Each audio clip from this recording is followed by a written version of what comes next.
Women's history taking center stage today. President Trump signed a pardon today for Susan B. Anthony, the woman's suffrage leader who was tried and found guilty of voting in the 1872 presidential election. Today's pardon comes on the 100th anniversary of the ratification of the 19th Amendment, which gave women the right to vote in this country.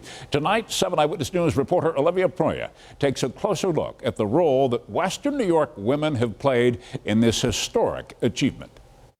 August 18th, 2020. Which happens to be the 100th anniversary of the ratification of the 19th Amendment to the U.S. Constitution. For 100 years now, women have been able to vote, but that accomplishment didn't come without a fight led by women like Susan B. Anthony, and in Western New York, Mary Talbert. Lots of these women were really dedicating their lives to get women the vote, realizing, hey, it might not be done in my lifetime, but at some point women are going to have equality. The first women's rights convention was held in Seneca Falls in 1848, and the suffrage movement took off from there. You start to see in 1913 and 1914, you have large parades where there's 100,000 people lining the streets of Buffalo. But the movement didn't come without opposition. It wasn't just men who were trying to deny women the right to vote. A lot of women didn't feel that they should vote either. They didn't want to contribute to the uneducated electorate because women hadn't been traditionally educated the same as men. But Western New York women continued to fight, bringing their beliefs to the gates of the White House. These 6 women, the Buffalo 6 we call them, left their jobs in Buffalo, went down to D.C., protested in front of the White House, and